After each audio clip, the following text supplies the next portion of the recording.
নমস্কাৰ, মই মোৰ সকলো জ্যোতিষ অনুৰাগীক মোৰ ফালৰ পৰা ভোগালী বিহুৰ শুভেচ্ছা জনালোঁ। মই আপোনালোকৰ লগত আজি এটা বিশেষ বিষয়ৰ ওপৰত আলোচনা কৰিম। সেইটো হ'ল শনিৰ চাৰে চাতি। প্ৰত্যেকেই জানে শনি চাৰে চাতি বুলি ক'লে সাধাৰণতে প্ৰত্যেকৰ কাৰণে অকণমান হ'লেও অসুবিধা এটা, বিশেষকৈ অসুবিধা মানে বিভিন্ন সমস্যা, বিশেষ আৰ্থিক হওক, যিকোনো কৰ্মত বাধা হ'বলগীয়া কাম, এই বিভিন্ন মানে এটা বিশ্বাস নহয় হোৱা দেখা যায়। তৰে মাজেদি যে গোটেইখিনি আৰু অসুবিধা হ'ব সেইটোও নহয়, তৰে সময় সাপেক্ষে ভালো হ'ব। কাৰণ যিহেতু চাৰে চাতি মানে আপোনাৰ 7.5 বছৰ, বিশেষকৈ এটা বিশেষ দশা চলে, শনিৰ এটা দশা চলে চাৰে চাতি, যাক কোৱা হয় 7.5 বছৰ। আৰু আমি জানো প্ৰত্যেকে যে শনি এটা ৰাশিত 2.5 বছৰ থাকে। গতিকে এই বিষয়টো বহুতে জানিব বিচাৰে, আৰু মই আগতো কিছু কৈছোঁ যে এনেই লামচাম কৈ যোৱা আৰ্থিক দিশৰ কথা ভালে থাকিলেও কথা এটা হেৰি থাকিল কিছুমান, বিশেষকৈ 2026 চনটোত শনিৰ কাৰণে বিশেষকৈ কেইটামান ৰাশিৰ কিছু অসুবিধাৰ সন্মুখীন হ'ব। সেইটো কাৰণে মই কৈছোঁ।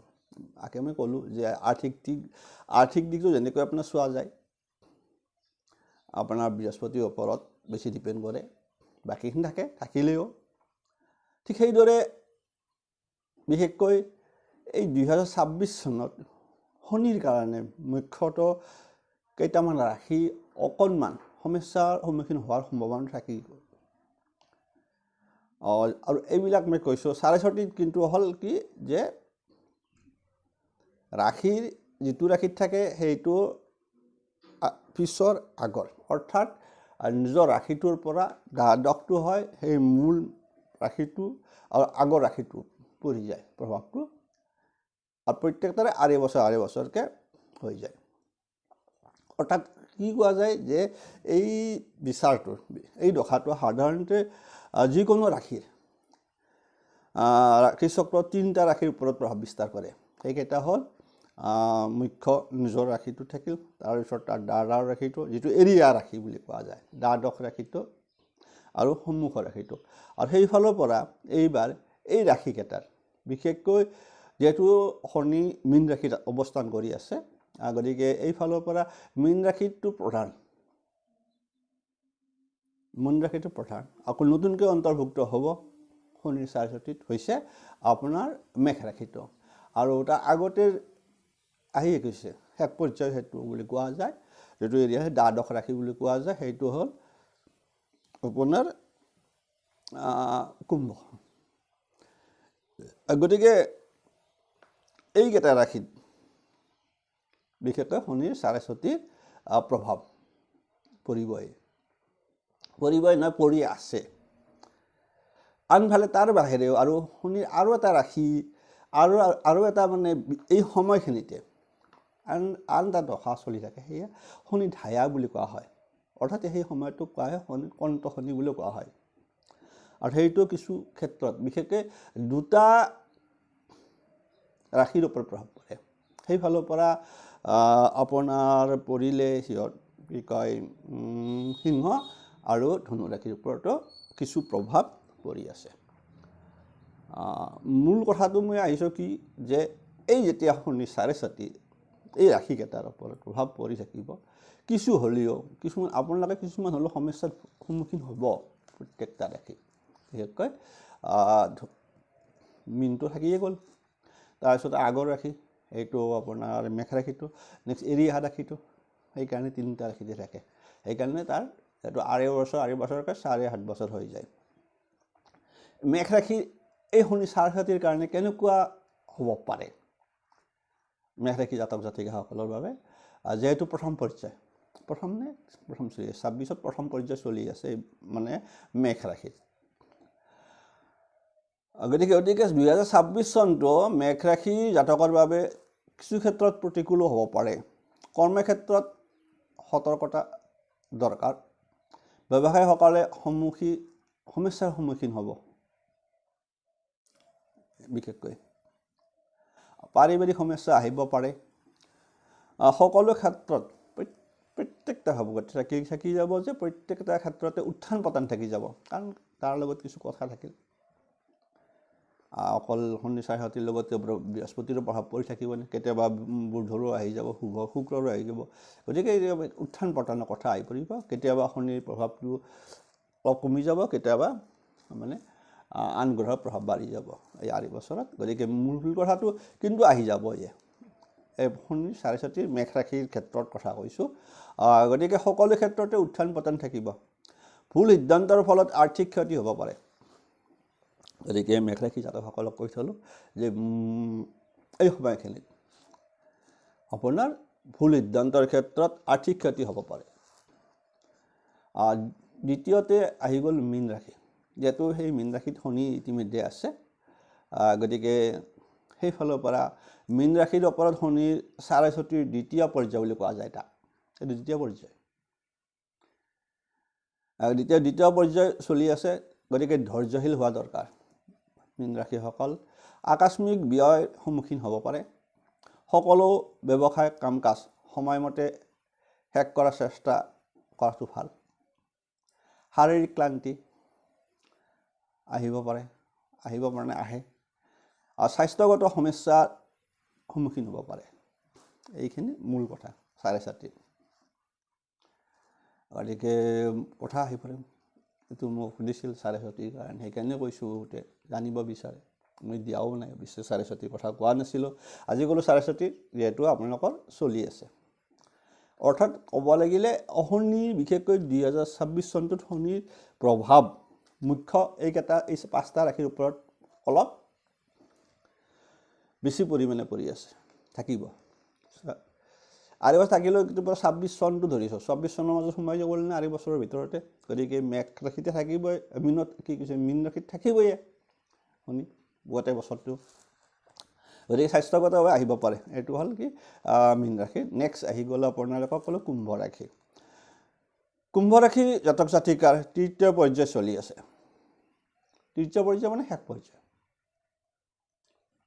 গতিকে তাত তৃতীয় পৰ্যায় চলি আছে তথাপিতো প্ৰভাৱটো থাকি যাব কি থাকিব যে চাকৰি ক্ষেত্ৰত সমস্যা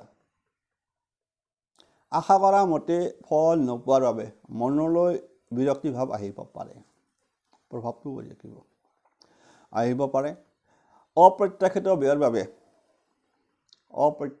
ব্যয়ৰ বাবে আৰ্থিক সমস্যা বা আৰ্থিক অস্থিৰতা আহিব পাৰে আৰু নিজক কিছু সংযত কৰি ৰখা দৰকাৰ গতিকে এইখিনি প্ৰভাৱ আপোনালোকে পাব পাৰে গতিকে নিজৰ সংযত ৰাখি ধৈৰ্যশীল থাকিলে কিছু ক্ষেত্ৰত যেহেতু আগতীয়াকৈ কৈ থৈ দিলোঁ গতিকে এই বছৰটো 26ত শনিৰ প্ৰভাৱ মুখ্যতঃ এইকেইটা ৰাশিৰ ওপৰত বেছি প্ৰভাৱ থাকিব কিছু বাধা সমস্যাৰ সৃষ্টি কৰা সম্ভাৱনা থাকি যাব বিশেষকৈ এই 5টা ৰাশি মই ক'লোঁ যে হয় ইফালে মেঘ ৰাশি থাকি গ'ল ইফালে থাকিল আপোনাৰ মীন ৰাশিটো মেইনে নেক্সট কুম্ভ তাৰ বাহিৰেও আহি গ'ল মীন আৰু তাৰ বাহিৰেও আহি গ'ল আপোনাৰ শনিৰ আন এটা দশা ইয়াৰ লগত 4.4 লগতে সেই বস্তুটো আহি যায় সেইটো ঢায়া বুলি কোৱা হয় গতিকে শনি ঢায়া হ'ল এটা ৰাশিত এই দশাটো 8 বছৰ চলে এই যিটো ঢায়া বুলি কয় শনি ঢায়া বা কণ্টক শনি বুলিও কোৱা যায় কয় আমাৰ যেহেতু কণ্টক মানে হ'ল বাধা কিছু ক্ষেত্ৰত বাধাৰ কাৰণে সেইটো কৈছে গতিকে শনিৰ এই যেতিয়া মীনত থাকি তেতিয়া আহি যায় প্ৰভাৱ এই দুটা ৰাশিত পৰি যায় বিশেষকৈ এইবাৰ পৰি থাকিল আপোনাৰ সিংহ আকৌ ধনু ইয়াৰ মূল কাৰণ হ'ল শনি যেতিয়া এটা ৰাশিৰ পৰা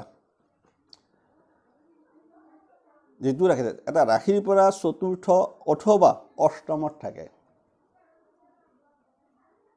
গতিকে অষ্টমত থাকে কি কথা হ'ল এটা ৰাশিৰ পৰা অষ্টমত থকা মানে সিংহ ৰাশিৰ পৰা যদি আপুনি সমসপ্তমত চাবা যে কুম্ভ পৰিব গতিকে কুম্ভ ষষ্ঠম স্থান হ'লে শনি যিহেতু মীনত আছে অষ্টম হ'ল সেইটো কথা কৈছে অথবা আপোনাৰ এতিয়া ধনু ৰাশি ধনুৰ বাৰ চাব গ'লে যেতিয়া কাউণ্ট কৰি ধনী হয় মানে ধনু ৰাশি আহি গ'ল মকৰ আহিল কুম্ভ আহিল আৰু আপোনাৰ মীনত চতুৰ্থ হ'ল স্থান, অৰ্থাৎ ধনু ৰাশিৰ পৰা চতুৰ্থ স্থানত থাকি গ'ল শনি। এই দুটা প্ৰভাৱ পৰে। সেইটো কোৱা হয় মানে ঢায়া, শনি ঢায়া। এতিয়া আপোনালোকে বহুতে শুনিছে, নবাৰ মুখত নিশ্চয় কৈছোঁ যিবোৰ ঢায়া। আৰু এই তাত শনিৰ অশুভ প্ৰভাৱ থাকিব। গতিকে গমেই পালে সেই দুটা হ'ল সিংহ আৰু ধনু ৰাশি। সিংহ আৰু ধনু ৰাশিৰ জাতক জাতিকাৰ ওপৰত শনিদেৱৰ ঢায়াৰ প্ৰভাৱ থাকিব, যাৰ ফলত প্ৰভাৱটো কেনেকুৱা কোৱা আছে, ঢায়া কথা কোৱা আছে, যাৰ ফলত পৰিশ্ৰম বাঢ়ি যাব। আপোনাৰ আগতকৈ পৰিশ্ৰম বাঢ়ি যাব, মানসিক চাপত জৰ্জৰিত হ'ব পাৰে, অপ্ৰত্যাশিত। এইটো কণ্টক শনি বুলি কোৱা যায়। অৰ্থাৎ কি, কণ্টক মানে বাধা। ঠিক সেইকাৰণে কোৱা হৈছে যে অপ্ৰত্যাশিত বাধাৰ সন্মুখীন হ'ব পাৰে হঠাৎ এই বছৰটোত। মই 26ৰ কথা কৈছোঁ আপোনালোকক, বাকীটো কথা কোৱা নাই। বৰ্তমান 2026 চনত এইকেইটা ৰাশি শনিৰ প্ৰভাৱ অত্যন্ত মানে প্ৰত্যক্ষ হ'ব, প্ৰত্যক্ষ আৰু পৰোক্ষ। প্ৰত্যক্ষটো আহি গ'লে এইকেইটাত থাকি 4.4 প্ৰত্যক্ষ, আৰু যিকেইটা ঢায়াকেইটা পৰোক্ষ হৈ থাকিল। গতিকে অপ্ৰত্যাশিত, বিশেষকৈ সিংহ আৰু ধনুৰাশিৰ মানুহৰ কি কোৱা গৈছে যে অপ্ৰত্যাশিত বাধাৰ সন্মুখীন হ'ব পাৰে কিছুমান কৰ্মত। গতিকে তাৰ ফলত কি হ'ব পাৰে, মনৰ সুখ শান্তি কমি যাব কিছু পৰিমাণে। গতিকে আন এটা কথা কোৱা আছে যে শনিৰ এই যেতিয়া আমি ক'লোঁ ঢায়া, বা বিশেষকৈ ঢায়াৰ ক্ষেত্ৰত শনিৰ এই শনিৰ ঢায়াৰ যিটো 2.5 বছৰ দশা চলে, যিহেতু আপোনালোকে 26ত পৰি থাকিল এইকেইটাত, এনে 2.5 বছৰ থাকি যাব। গতিকে আপোনালোকৰ এটা ৰাশিত কোৱা আছে একে নহয়, 4.4 ফল আৰু ঢায়াৰ ফল একে নহয় বুলি এটা উল্লেখ আছে। এইটো আপোনালোকে ভয় খাব লগা নহয় যে মোৰ সিংহ ৰাশিসকল যে মোৰ বেয়া হ'ব নেকি, বা অথবা ধনু ৰাশিৰ মানুহখিনি চিন্তা কৰিব নলগা কথাৰ বিষয় নহয়, যদিও প্ৰভাৱ পৰিব। আনফালে এটা কথা তাত স্পষ্টভাৱে উল্লেখ আছে, যদি আপোনাৰ জন্ম চক্ৰখনত, তাতো কথা চাব, যদি জন্ম চক্ৰত যদি শনি শুভ ভাৱত বহি আছে বা শুভভাৱে বহি আছে, তেনেহ'লে এই ঢায়া ফল সীমিত হয়, তাৰমানে বেছি প্ৰভাৱ বিস্তাৰ কৰিব নোৱাৰে। এইটো কথাটো মনত ৰাখিব। কথা আছে, আপোনাৰ ৰাশি চক্ৰত শনি ক'ত আছে সেইটো চাব লাগিব। যদি তৃতীয়ত আছে তেতিয়াহ'লে শনিৰ ফলটো অলপ বেলেগ হৈ যায়, একাদশত থাকিলে শনিৰ ফল বেলেগ হ'ব। এইবিলাক ভাল, মূল কথাটো আহি গ'ল, শনিৰ কথা আহি পৰে বহুত। গতিকে এইটো ঢায়াৰ ক্ষেত্ৰতো সেইটো এটা উল্লেখ আছে যে তাৰ প্ৰভাৱ যদিও হৈছে, কিন্তু ইয়াৰ প্ৰভাৱ কেতিয়াবা দেখা যায় যদি মূল ৰাশি চক্ৰত যদি শনিৰ শুভ ভাৱত থাকে, তেনেহ'লে ইয়াৰ প্ৰভাৱ বেছি নপৰে। 4.4 প্ৰভাৱ পৰিব, সেইটো কিন্তু পৰিব। ভালো হ'ব মাজে মাজে, তথাপিও কিছু মাজে মাজে বাধা পাব, সেইটোৱে আৰু কথা, হ'ব লগা কামটো নহ'ব। গতিকে মূল কথা আহি গ'ল এতিয়া যে শনিৰ এই 4.4 সময়ত প্ৰতিকাৰ। আমি যদি জ্যোতিষত আপোনাৰ কিবা এটা দোষ বা অশুভ থাকিলে সদায় প্ৰতিকাৰৰ বিষয়ে উল্লেখ কৰা যায় আৰু দিয়া আছেও। প্ৰতিকাৰ হিচাপে এটাই কথা আছে যে শনিৰ 4.4 প্ৰভাৱৰ পৰা মুক্তি পাবলৈ হ'লে মূল কথা, এতিয়া আপোনালোকে প্ৰতিকাৰখিনিলৈ আহি যাওক, যিখিনি নিজে আপোনাৰ কিছু হ'লেও কৰিব পাৰি, যাৰ ফলত আপোনাৰ কিছু হ'লেও বাধা মানে অশুভতাটো দূৰ কৰাৰ সম্ভাৱনাটো থাকি যায়। কোৱা আছে যে শনিৰ ঢায়া হওক বা 4.4 প্ৰভাৱ পৰা মুক্তি পাবলৈ হ'লে শিৱ আৰু হনুমানৰ পূজা কৰা, শনিৰ মন্ত্ৰ জপ কৰা, শনিবাৰে সৰিয়হৰ তেল অথবা তিল তেলৰ প্ৰদীপ জ্বলোৱা, মূলৰ সামগ্ৰী বা কলা কাপোৰ দান, কাউৰী বা কলা কুকুৰক খাবলৈ দিয়া। মই যে কওঁ প্ৰায় আপোনালোকক, মানে কাৰোবাক কিবা অশুভ হ'লে এই বিষয়খিনি সৎভাৱে জীৱন যাপন কৰা, অসহায় ব্যক্তিক সাহাৰ্য আগবঢ়ালে ইয়াৰ অশুভ প্ৰভাৱ কমে বুলি চৌধিক শাস্ত্ৰত উল্লেখ আছে। যদি আপোনালোকে এইখিনি কৈ থলোঁ। তাৰ বাহিৰে কি কোৱা আছে যে আন এটা সেইখিনিৰ লগতে এটা মই আনুষংগিক কৈ দিছোঁ যে শনিবাৰ আৰু মঙলবাৰে হনুমান চালিচা পাঠ কৰিব। যিসকলৰ এই বিশেষকৈ এইকেইটা ৰাশিৰ মানুহে তাৰ সৰস্বতী হওক বা ধায়াৰ প্ৰভাৱৰ পৰা মুক্তিৰ কাৰণে কি কৰিব? শনিবাৰ আৰু মঙলবাৰে হনুমান চালিচা পাঠ কৰিব। শনি মন্দিৰত শনিবাৰে যিসকল শনি মন্দিৰত শনিবাৰে শনিৰ দান বস্তু দান কৰিব। শনিৰ দান বস্তু বুলি যিখিনি সাধাৰণতে কোৱা যায়, বিশেষকৈ আপোনাৰ ধৰক কলা কাপোৰ হওক, কলা তিল, কলা মাহ, কলা কাপোৰ, লোৰ সামগ্ৰী এইবিলাক দান দিব লাগে। সেইখিনি শনিৰ দান বস্তু বুলি কোৱা হয়। বিশেষকৈ মূল এইখিনি হ'ল শনিবাৰে আছে, এই দানটো শনিবাৰে দিব লাগে। আনফালে চাৰ্চ টকাসকলে কিন্তু শনিবাৰ মঙলবাৰে মূল হনুমান চালিচা পাঠ কৰাটো ভাল আপোনাৰ ঘৰত। এইটো ক'লোৱে যে প্ৰত্যেকটো তাৰ বাহিৰে বস্তু কি প্ৰত্যেকটো শনিবাৰে তিল তেলৰ প্ৰদীপ জ্বলালে শুভ। বিশেষকৈ বিশেষকৈ ক'ত জ্বলাব লাগে? বিশেষকৈ আপোনাৰ আহঁত গছ যদি আহঁত গছৰ গুৰিত। যদি আহঁত গছ নাই তেতিয়াহ'লে আপুনি যেতিয়া সন্ধিয়া যিটো চাকি বাহিৰত জ্বলায়, বিশেষকৈ বহুতে তুলসীৰ তলত দিয়ে, যেতিয়া আপোনাৰ প্ৰদীপ গছি জ্বলায় তাত সৰিয়হৰ তেলত অকণমান কলা তিল দি দিলেও সেইটো শনিৰ এটা প্ৰতিকাৰত গুচি যায়। আপোনালোকক কৈ থৈ দিলোঁ, বিশেষকৈ শনিবাৰটো প্ৰত্যেকটো শনিবাৰত। আনফালে কোৱা আছে যে হনুমান চালিচা পাঠ কৰাটো ভাল প্ৰত্যেক দিনে পাৰিলে, যিসকলৰ সৰস্বতীৰ সময় বা ধায়া চলি আছে। এটা কথা আছে যে হনুমানৰ বিশেষকৈ হনুমান কি হ'ল,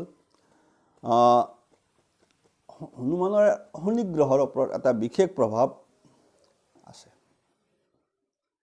সেইটো জৈন। সেইকাৰণে হনুমান চালিচা পাঠৰ কথা কোৱা আছে। বা শনিৰ প্ৰভাৱ থাকিলে হনুমান মন্দিৰত গৈ হনুমানক সিন্দুৰ দান দিব লাগে, তাতো চাকি জ্বলাব পাৰে।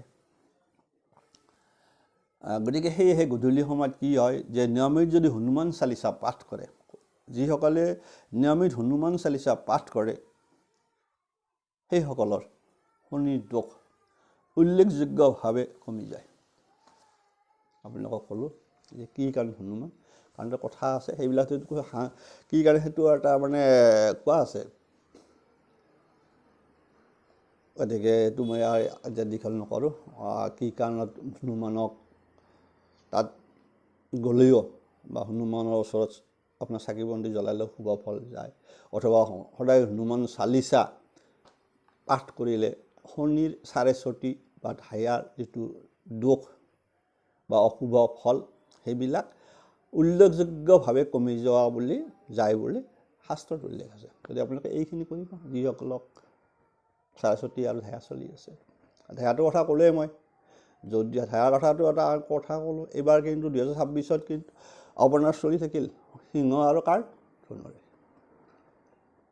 এৰিছোঁ, বাকীটো থাকিবই।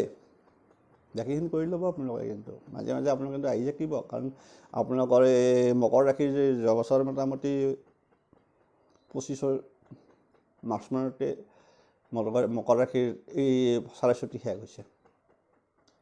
গতিকে আপোনালোকক কৈ থৈ দিলোঁ, এৰিছোঁ।